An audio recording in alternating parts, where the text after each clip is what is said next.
अस्सलामुअलैकुम वरहमतुल्लाहि वबरकातुहू। दोस्तों, जैसा कि हमने कल इलेक्ट्रॉनिक्स मार्ट इंडिया लिमिटेड को एनालिसिस किया था और उसी के साथ हमने मिडवेस्ट लिमिटेड का हमने जो परसों वीडियो बनाया था उसको कवर करने की कोशिश की थी। तो हम चाहते हैं कि आज हम आपको एक नया स्टॉक नए स्ट्रेटजी के साथ बताने जा रहे हैं। इससे पहले मैं आपको ये दोनों चार्ट को एक बार रियलाइज़ करूँ कि मार्केट का उसके ऊपर कैसा असर रहा और किस तरीके से प्राइस ने अपने मार्केट के साथ कैसा रिएक्ट किया। तो उसको एक मरतबा देखते हैं कि हमारी जो मार्किंग है और हम मार्किंग किए उसके हिसाब से प्राइस के अंदर क्या मूवमेंट आया और इसके अंदर हमने किस तरीके से पेशेंस बनाकर काम करना है और उसके प्राइस एक्शन को समझना है। इसलिए हम सबसे पहले मिडवेस्ट लिमिटेड का चार्ट देखते हैं और यहाँ पर हम देख रहे हैं कि हमने पहले एक जो रजिस्टर मार्क किया था, ये जो मल्टीपल टाइम्स प्राइस ने इसको रिजेक्शन दिया और वहीं से और लास्ट टाइम जब हमने वीडियो बनाया था और उसके बाद से प्राइस यहाँ पर एक रिएक्ट करके प्राइस नीचे की जानिब आया है, क्योंकि कल अच्छी सेलिंग आने की वजह से निफ्टी भी अच्छा खासा नीचे आया था। और यहाँ पर हम देखते हैं तो एक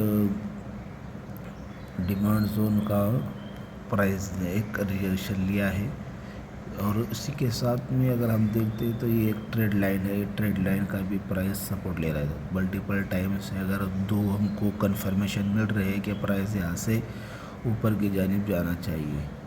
ये छोटा सा व्यू मैं आपके सामने शेयर करने की कोशिश की है। देखते हैं प्राइस किस तरीके से हमारी जो मार्केट की मार्किंग हमने मार्क की है, तो हमने जिस तरीके से अपनी मार्किंग को समझने की कोशिश की तो प्राइस उस तरीके से मार्केट के अंदर क्या काम करता है।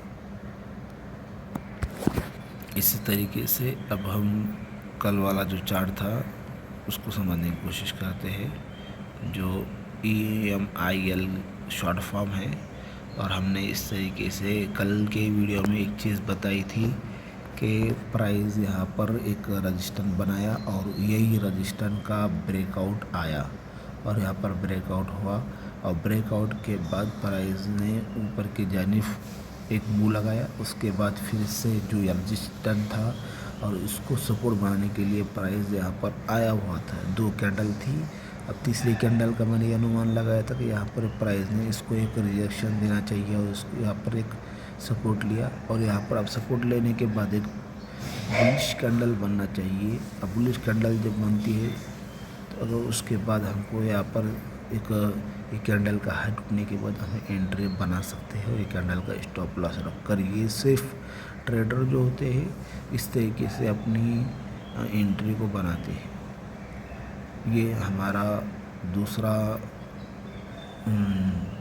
एनालिसिस था और इसको हम एक दूसरा की बात ये है कि मैंने बताया था आपको कि ये जो कैंडल है लास्ट वाली, यहाँ पर प्राइस क्यों आना चाहिए था, क्योंकि मैंने बताया था कि ये 9 EMA है और 9 EMA का सपोर्ट लेने के लिए प्राइस ने उसको वापस आना चाहिए।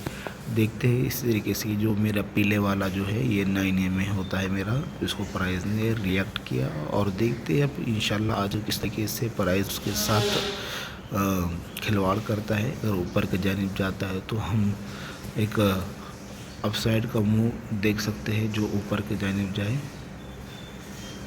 अब मैं एक आपके लिए एक नया स्टॉक लेकर आया हूँ जो आपकी लर्निंग के लिए काफ़ी हेल्पफुल हो सकता है और बड़े टाइम फ्रेम से छोटे टाइम फ्रेम की तरफ जो प्राइस जाता है उसके अंदर किस तरीके से मूवमेंट होता है।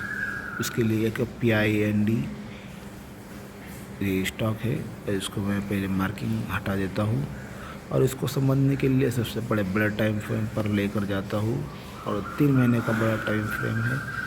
और इस 3 महीने के टाइम फ्रेम को अगर हम देखेंगे तो एक हम सबसे पहले अगर हमको इसको समझना है, ये डिमांड जोन की स्ट्रेटेजी वाला स्टॉक है, तो इसको हम सबसे पहले करंट प्राइस जहाँ पर चल रहा है वहाँ पर हम क्या करेंगे, एक हॉरिजॉन्टल रे मार्क करेंगे और उसके बाद यहाँ से हम डिमांड जोन को ढूंढने की कोशिश करेंगे। और यहाँ पर डिमांड जोन देखते हैं तो ये डिमांड जोन एक मार्क किया मैंने, जो एक प्रॉक्सिमल लाइन बोलते हैं और इसको डिस्टल लाइन बोलते हैं। और इसको जो मार्क किया इसको एक जोन मार्किंग कर देता हूँ। और जो जोन होता है ये हाई प्रोबेबिलिटी जोन होता है। जब इस बड़े टाइम फ्रेम का अगर प्राइस डिमांड जोन आता है, जो पेंडिंग ऑर्डर पड़े हुए रहते हैं, अगर यहाँ से अगर रिएक्ट करता है तो ज़्यादा चांसेस ये होते हैं कि प्राइस यहाँ से ऊपर की जानिब जाए।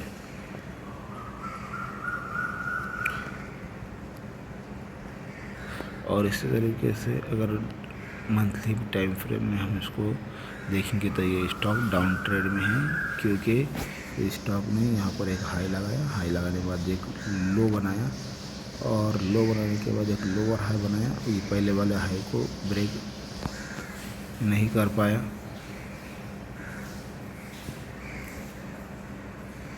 ये पहले वाले हाई को ब्रेक नहीं कर पाया और फिर प्राइस ने ये वाले लो को ब्रेक कर दिया और प्राइस नीचे के जा नहीं पाया। और इसी तरीके से हम अगर वीकली टाइम फ्रेम पे जाते हैं तो वीकली टाइम फ्रेम पे हमको देखना पड़ेगा प्राइस के अंदर एक डिमांड जोन कहाँ पर है।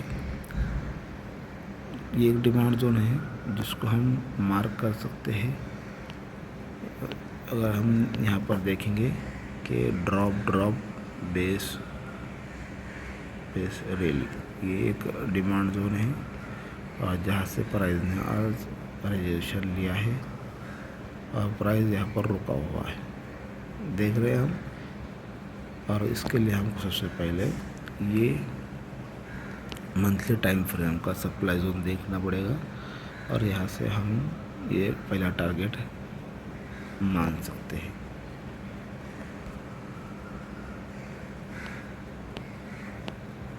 एक छोटा सा टारगेट रहता है, ये इस तरीके से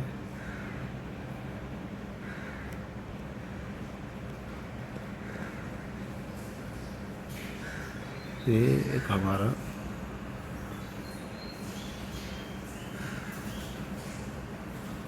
सप्लाई जोन है वीकली टाइम फ्रेम के हिसाब से।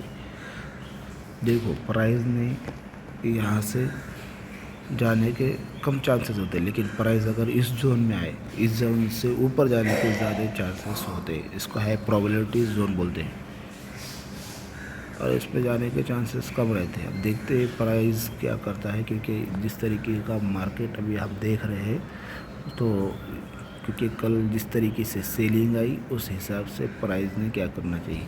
प्राइस यहाँ से अगर वापस घूमता है तो ये पहला हमारा टारगेट रहेगा। एक छोटा सा एनालिसिस मैंने आपके सामने शेयर किया। उम्मीद है कि आप सबको पसंद आया होगा। अगर पसंद आया होगा तो मेरे इस चैनल को सब्सक्राइब कीजिए, लाइक कीजिए और अपने दोस्तों तक शेयर कीजिए।